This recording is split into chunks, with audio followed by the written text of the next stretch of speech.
It's the story that's weighed on the hearts of North Texas. Walt Pkgs joins us live from Fort Hood with this story. Walt.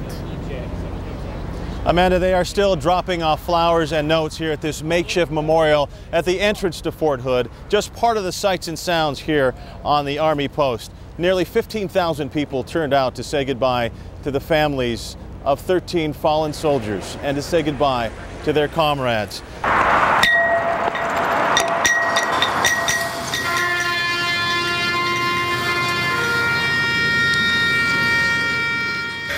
Staff Sergeant DeCrow.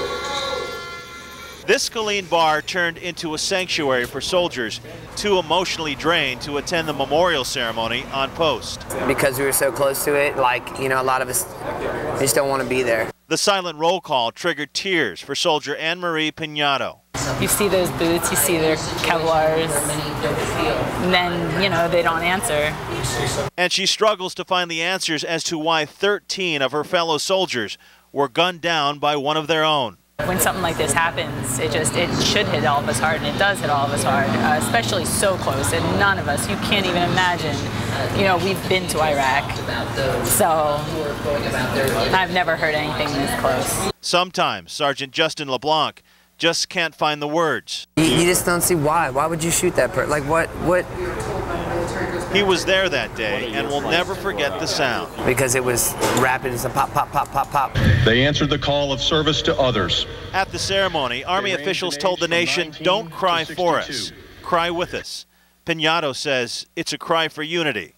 I want them to see us as united, so I don't think the tears are weakness. I don't think it's a weakness to show the emotion that you feel. There's some great people that we won't have around anymore. It lets all the other soldiers know that you won't be forgotten, that you're accounted for.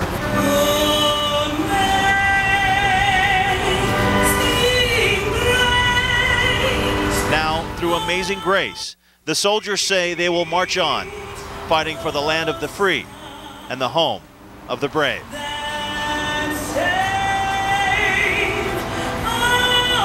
The emotions are still running high out here tonight as the soldiers get ready to be deployed to Iraq and Afghanistan. And again, some soldiers are returning home to families. Reporting live at Fort Hood, Walt Pkgs, the 33 News.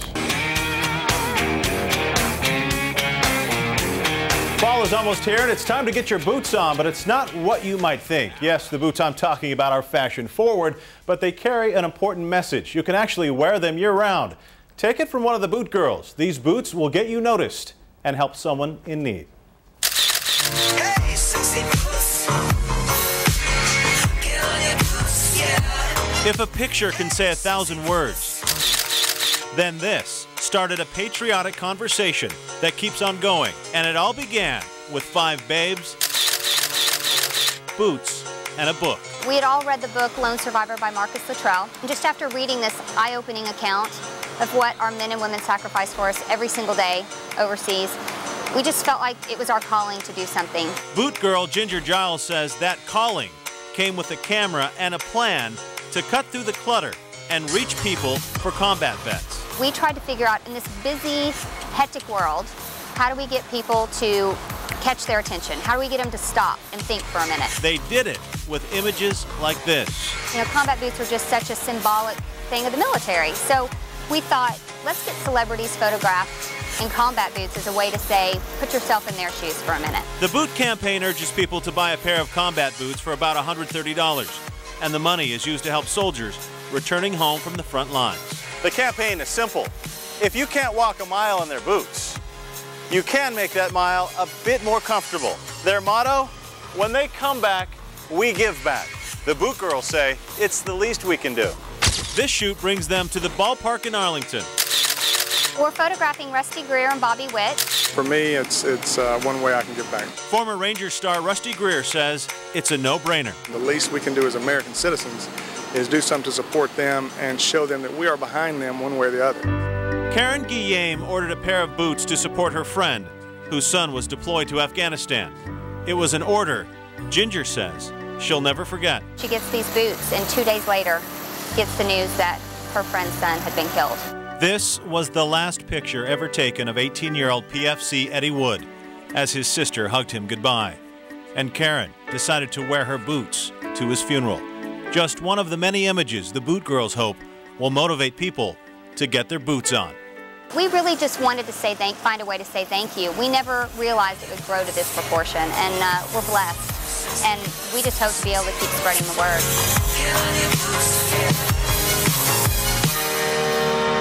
To learn more about the boot campaign, see more photos of celebrities in boots, and to read this story, just log on to the33tv.com for more information. In a story you'll only see on the 33 News, we give you a behind-the-scenes look at what may be our last line of defense in the skies.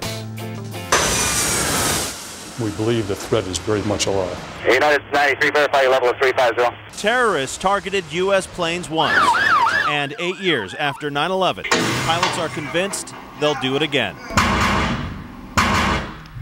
Do I think that the threat is still out there? Absolutely, I do. So you're focused on the center of that door. That's why these pilots, who can't be identified, are training at a new secret facility in Dallas as part of required recertification to carry a gun in the cockpit.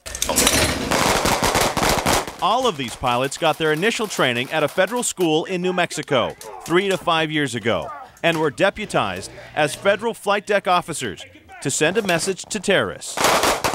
If we can demonstrate on a regular basis that they're not going to succeed, then they're going to have to go somewhere else. I told you there was going to be a threat. This is the first time cameras have been allowed inside the Dallas facility. There's defensive measures, there's judgmental shooting, and it makes them think and respond and develop what we call muscle memories. Out of the cockpit! Close the door! The goal here is to train pilots to basically fight in a closet. Out of the cockpit! Out! And make sure that their moves are second nature. Close the door! Close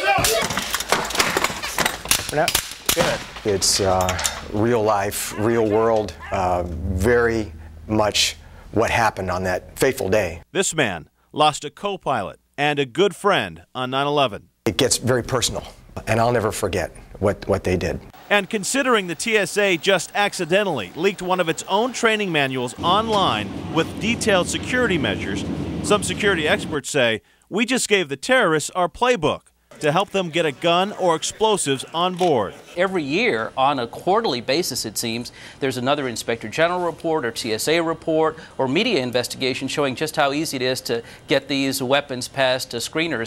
So chances are, the only person to handle a threat would be an armed pilot. And that's my role, is to be the last line of defense.